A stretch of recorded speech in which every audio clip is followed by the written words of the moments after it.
Hello hi friends, मैं हूं सपना और मैं लाती हूं आपके लिए नई नई कहानियां। तो मेरी कहानी अगर पसंद आई हो तो बताइएगा। आज की कहानी है इसका पति कौन। धर्मपुर नाम की एक नगरी थी। उसमें धर्मशील नाम का एक राजा राज्य करता था। उसके अंधक नाम का एक दीवाना था।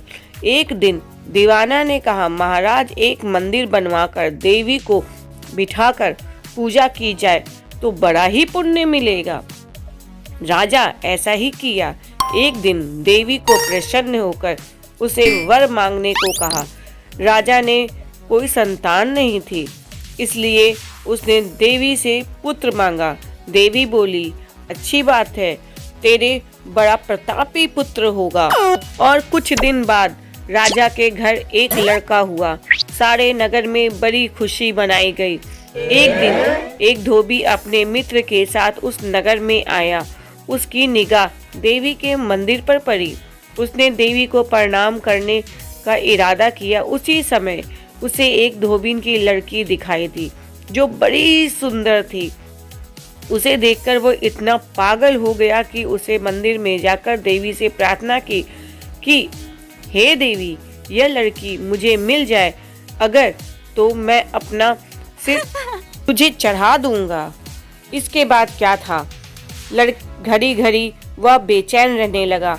उसके बाद वह लड़का घर आकर पिता से अपना सारा हाल कहता है।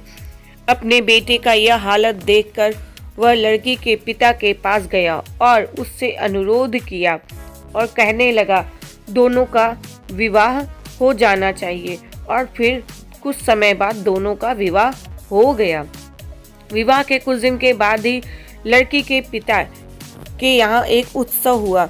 उसमें शामिल होने के लिए उन दोनों को न्योता मिला। मित्र को साथ लेकर दोनों चल पड़े। रास्ते में उसी देवी का मंदिर पड़ा तो लड़के को अपना वादा याद आ गया। उसने मित्र को और स्त्री को थोड़ी देर रुकने को कहा और स्वयं जाकर देवी को प्रणाम करके उस इतने जोर से तलवार मारी कि उसका सिर धड़ से अलग हो गया। हो जाने पर जब उसका मित्र मंदिर के अंदर गया तो देखता है कि उसका मित्र का सिर धड़ से अलग पड़ा है।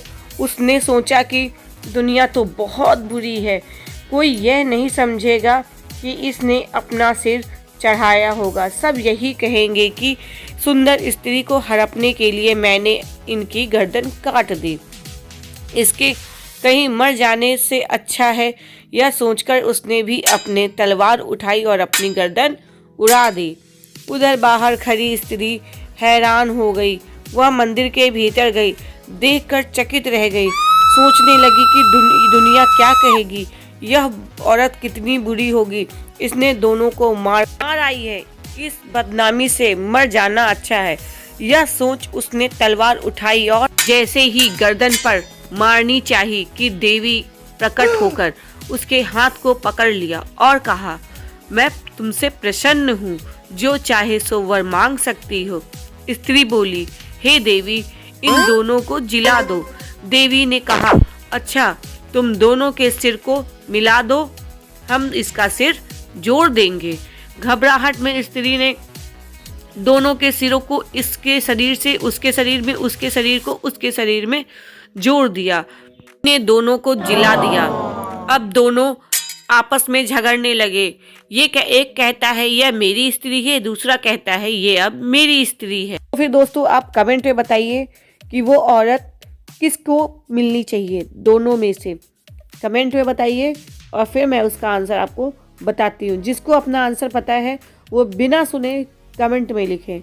तो इसका आंसर ये है, जिस तरह नदियों में उत्तम गंगा है, पवित्र में सुमेर है, वृक्षों में कल्पाक्ष वृक्ष है और अंगों में सिर है, तो जिसके शरीर पर उसके पति का सिर लगा होगा वही उसका पति मान्य होगा। बाकी आप लोग अपने अपने कमेंट लिखिए। कहानी कैसी लगी, पसंद आया हो तो लाइक, कमेंट, शेयर, सब्सक्राइब जरूर करिएगा। आपका एक कमेंट मुझे और भी कहानियाँ लिखने के लिए प्रेरित करता है। तो धन्यवाद।